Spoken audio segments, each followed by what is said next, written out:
Boa noite. Sintam-se todos muito bem acolhidos nesta noite de chuva que começa a mudar um pouco a temperatura, começa a esfriar, nos pede um pouco mais agasalho, nos convida a momentos mais em casa. Que a Divina Providência possa entregar a cada um de nós o que cada um de nós veio aqui buscar.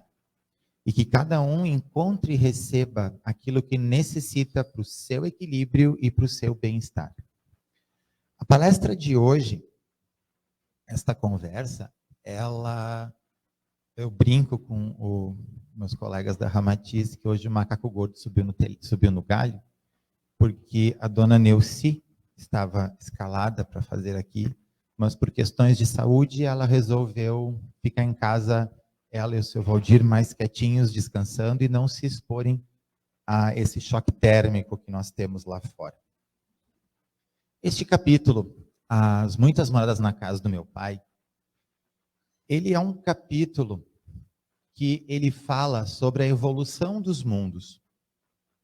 Ele nos fala da existência de mundos primitivos, aonde os seres espirituais que lá habitam iniciam o seu processo de conhecimento do livre-arbítrio. E vivendo este processo, eles acabam sendo muito materialistas, muito materiais. Ou seja, o direito e a sensação e a essência de posse, poder, orgulho, ego e vaidade imperam nesses mundos porque os seres estão despertando do processo de evolução que existe. Não é à toa que nós temos os reinos mineral, vegetal, animal e o homem. Se nós pararmos para olhar, tem um livro do Luiz Sérgio também que fala sobre isso, um autor da biblioteca também, ele usa moradas no título.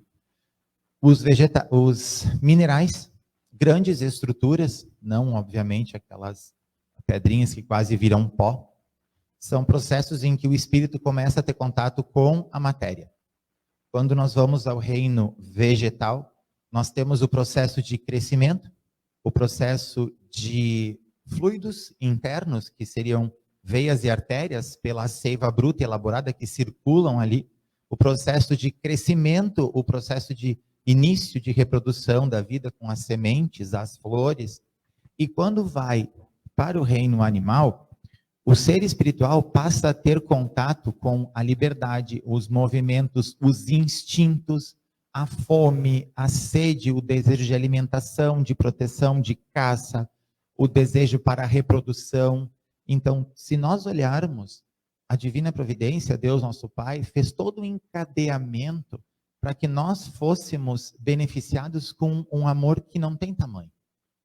Porque Ele passa a nos ensinar e a nos mostrar os processos de evolução para que um dia possamos chegar perto dele e estarmos, sim, muito próximos dos nossos irmãos, dos anjos, dos seres angelicais, por este processo de evolução que o ser humano passa. E a gente começa a refletir também se existem variações de mundos, os mundos primitivos. O nosso é o segundo estágio. Mundos de provas e expiações, aonde o ser vem, reencarna, existe um processo de aprendizado, existe um despertar da consciência maior, existe a compreensão de o que me machuca e me faz mal, o que me faz bem, como eu me relaciono com o outro, que o que me machuca também machuca o próximo. Então, o ser humano começa, nos mundos de provas e expiações, a se desligar, digamos, muito parecido com o Homem da Idade da Pedra, com aquele processo de selvageria, e passa a ter um pouco mais de entendimento e conhecimento, inclusive, da tecnologia. Após esses mundos, quando o ser consegue fazer o seu processo de caminhada e evolução, nós passamos para os mundos felizes, ou seja, os mundos em que você tem um bem muito mais presente nas ações do que o mal. Ele ainda acontece, mas numa escala muito ínfima, porque o ser já fez um processo de depuração e os instintos, as explosões, as raivas, a inveja, a vingança, todo este processo que nos machuca, e muitas vezes a gente demora para perceber que essas energias nos doem, elas já não acontecem lá. E após esses processos, esses mundos felizes, nós temos os mundos angelicais, aonde, desligado dessa essência, o ser passa a ter condições de habitar no amor e na felicidade da divina providência. Então existe uma escala na nossa evolução também. E após esses mundos, nós estamos próximos daí de Deus, vivendo daí na esfera puramente espiritual, ao lado dos anjos e os seres de proteção que estão espalhados pela Via Láctea e por todo o nosso espaço. Outra questão que esse capítulo faz, ele faz a gente refletir um pouco sobre a nossa pequenez e ignorância de imaginarmos que nós seríamos, em face deste imenso universo, o único planeta habitado. A pesquisa continua. Eles estão começando aos poucos, se formos pesquisar em sites sérios, que a Lua já possuiu água e hoje está congelada, que Marte possui uma atmosfera muito parecida com a Terra, apenas diferenças de graus. E se isso acontece aqui no nosso orbe, ao redor das demais galáxias, isso acontece também. Tá, Márcio, mas e por que o homem não conversa com os seus outros irmãos? Porque nós não temos ainda condição e permissão da divina providência para sairmos do nosso planeta e termos contato com os outros irmãos. Querem uma prova? O homem foi para a Lua. Tivemos uma viagem de um milionário americano, há pouco tempo atrás, no orbe terrestre. Depois disso, por que não aconteceram novas viagens? Só foram equipamentos guiados sem tripulação.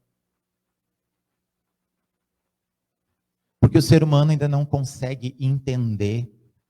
Nós seres ainda estamos muito longe de conseguirmos entender a magnanimidade do Pai.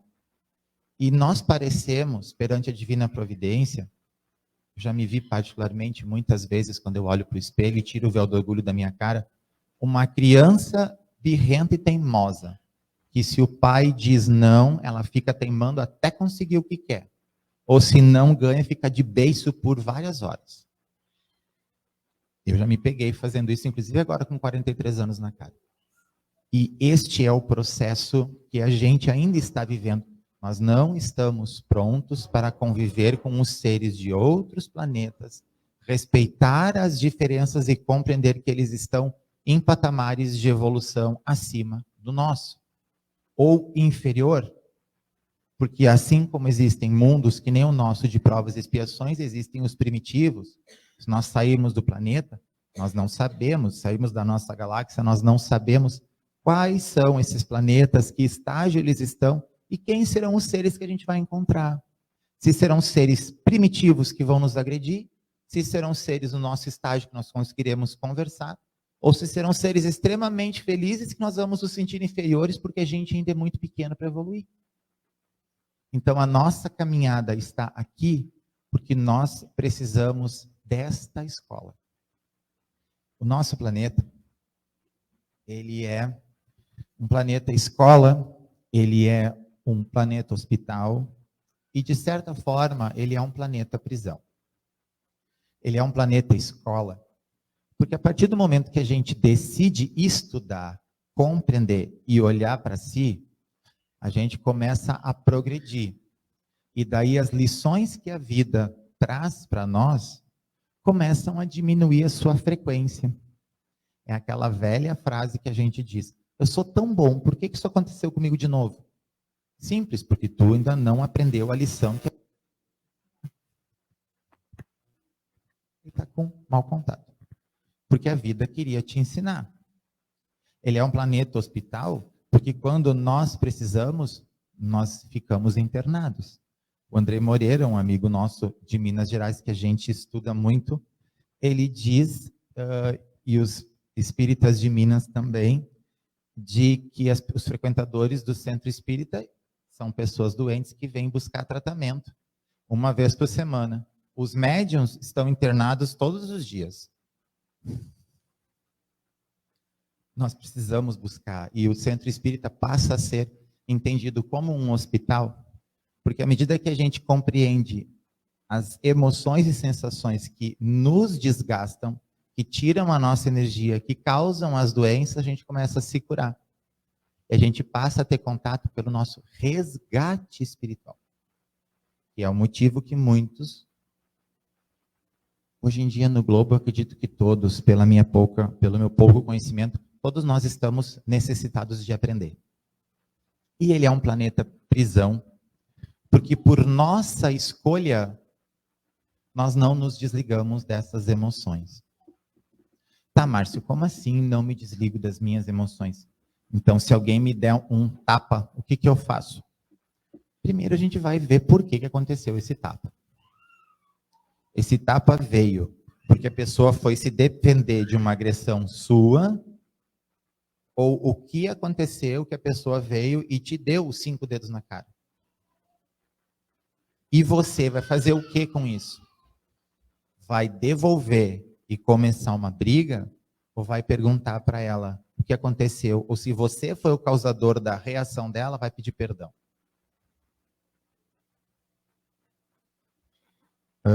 Nós estávamos conversando justamente sobre isso, eu e a Marisa hoje. Encaixou muito bem, tá vendo? O nosso processo de evolução, como é que a gente vai saber de que jeito ele está? Primeiro, a gente observa que tipo de experiências que a vida vem nos trazendo. Segundo, se as experiências estão se repetindo. Aqui a gente já começa a saber se está aprendendo as lições ou não. Terceiro, o processo de evolução a gente consegue perceber quando a gente está sozinho. Nós e Deus. Porque muitas vezes a gente está tão fechado no nosso próprio umbigo que esquece que Ele está presente, a nossa energia o tempo todo. Só que a gente esquece de bater a porta dele para pedir ajuda. Quarto, as pessoas de casa não vão poder fazer. Eu agradeço por estar nos ouvindo. Perdoe-me não ter dado boa noite a vocês. Quem de vocês tem carteira de motorista aqui? Dá para levantar a mão? Aí está uma grande prova. Como é que você reage que quando está dirigindo sozinho ganha uma fechada?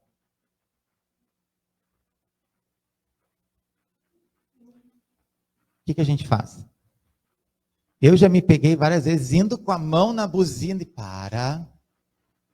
Há 2 dias atrás tu também errou. Tu estacionou onde não devia, volta. O trânsito, ele está tão complexo que ele é uma prova clara de evolução. Porque a gente só vê quando a pessoa faz para nós. Agora, quando a gente faz, a gente dá uma desculpa. Ah, foi o vento, foi a minha esposa, foi meu filho, foi o cachorro, faltou gasolina, estourou um pneu. Quem é que é responsável pela revisão do veículo? É ele que diz assim, Neuza, me leva para o mecânico que eu estou precisando. Não, né? Ele é uma prova clara do nosso processo de crescimento. E, como nos mostra Chico Xavier, ele já nos falou, e o... Cadê o Adriano? O Adriano está ali. O irmão Adriano tem uma palestra muito boa. Se vocês ainda não viram, busquem no YouTube. Quando ele fala sobre os trabalhadores da última hora, ele mostra o cálculo espiritual, de acordo com as orientações de Chico e os estudos da Bíblia, que 2057, se eu não me engano, a data é essa, é o ápice do processo de mudança do planeta de provas e expiações para os mundos regeneradores, que é o caminho que a Terra está fazendo. Então, até lá, a gente vai passar por muitas tribulações, porque toda sujeira que está embaixo do tapete vai ter que vir à tona. Nós vamos ter que ter contato com tudo que a gente já fez de errado para a gente poder tentar nos limpar. Não é que nem diz Egomar fazer RINO. A gente tem que fazer uma RI, que é uma reforma íntima. Agora o Egomar diz que é muito mais fácil a gente fazer uma reforma íntima nos outros do que na gente. Porque na gente dói. Ficar parado, olhando para si e vendo aonde comete os equívocos, buscar forças, mesmo que chorando, para pedir desculpas e perdão, Isto são pessoas fortes. Pessoa forte não é a pessoa que sai no braço na rua. Não é aquela que carrega 50 móveis, fisicamente sim, mas emocional e mentalmente é a pessoa que olha para si e que consegue fazer esforço para pedir perdão. Porque dói, a gente é muito orgulhoso e muito vaidoso. Pedir perdão é reconhecer que a gente estava errado ou equivocado. Só que o ato do perdão, ele é um ato de inteligência. Como assim? Voltamos ao exemplo do tapa. A Neuza me deu um tapa. Virou as costas e foi embora. E eu fico remoendo aqueles 5 dedos na minha cara, aquela parte vermelha, aquilo vai passando. Mas eu não esqueço do tapa e eu fico pragueando a Neuza. A Neuza seguiu a vida dela, foi cuidar do marido, dos filhos. Quem é que permaneceu com a raiva, o ódio e com o veneno? Sou eu ou é a Neuza? Sou eu. Porque eu fiquei preso naquela atitude e não perdoei ela. Não significa que eu concorde com o que ela fez. Mas perdoar uma pessoa por algo que ela fez para mim é me manter limpo. Porque sou eu que estou gerando e mantendo o meu pensamento atrelado àquela situação. E não durmo, fico irritado, fico ansioso, fico depressivo. Espera aí. Se aquela pessoa que acorda toda esgranhada de manhã, com o olho remelento, não merece amor, porque é a única que conhece todas as minhas dores bem a fundo, quem é que eu vou conseguir amar de verdade? Sim, quando chegar o momento, Neuza, por que houve o tapa, o que aconteceu? Tudo tem a sua hora. Se não está agora na hora, faz um esforço, pelo menos reza pela pessoa que te agrediu. Não consegue, envolve ela em luz e manda para Jesus. Pelo menos faça isso. Você começa a se trabalhar para se desligar desta condição. E vai melhorar o teu sono, vai melhorar a tua tranquilidade, vai melhorar a tua relação com os outros. A tua vida vai começar a ser alterada pela tua livre escolha, que é o que a gente veio fazer aqui. Esta morada me corresponde, é minha responsabilidade. Se Deus me criou, sua imagem e semelhança, e Ele habita as suas criações, e nós estamos nos diversos planetas em evolução, aqui dentro do meu coração eu também sou uma das moradas do Pai. Então eu também tenho responsabilidade em me manter limpo. Por isso que algumas pessoas vêm ao centro, tomam o passe, saem extremamente bem, do lado de fora da porta, 2 horas depois, não funciona, já estou mal de novo. Claro. Está com o tapete sujo, está com a casa suja, está pensando coisa ruim, está querendo praguear, está querendo devolver o mal que alguém te fez, ou a atitude que tu considera mal, porque daqui a pouco tu causou o erro da atitude que a pessoa vai ter contigo. Eu quero dormir, eu venho no centro, tomo passe, eu durmo muito bem. No dia seguinte, eu já não durmo mais. Por quê? O Espiritismo tem sim o passe, tem sim o pronto-socorro, tem sim a psicografia, tem o processo de incorporação, temos tudo isso.